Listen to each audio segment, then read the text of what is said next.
A high temperature limit switch set too low can stop a system mid-cycle and leave equipment underheated and inefficient. When a limit switch cuts out prematurely, the system cannot complete its designed heating or cooling cycles, and components like compressors or burners may short cycle, causing wear. Check the manufacturer specification for the correct cutout value, because many residential systems expect an off threshold near 85 to 90 degrees Fahrenheit, and deviating downward will trigger early shutoff.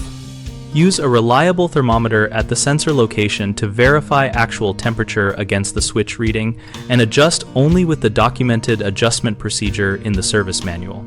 If the control is electronic, record the displayed set point and use the system menu or programming pins rather than forcing mechanical adjustments to avoid calibration errors. For mechanical bimetal switches, power down and make small incremental turns while tracking the effect on cycle completion, then run multiple cycles to confirm stability. Always document changes and test under normal load conditions, so you can revert if performance or safety is impacted. Common problems include premature cycling because the switch trips below the required cutout, which you can fix by resetting to the manufacturer recommended value and retesting under load. Another frequent issue is inconsistent readings due to poor sensor placement or thermal coupling.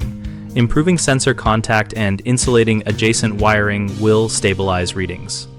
The third concern is improper field tampering, where someone sets a lower limit to force apparent short-term comfort but causes long-term component stress.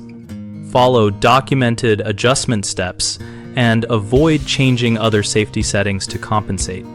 We run bighomeprojects.com to help homeowners locate trusted local contractors and to help contractors find steady work. Our site also hosts a discussion community where users and pros exchange real-world tips about system settings and troubleshooting.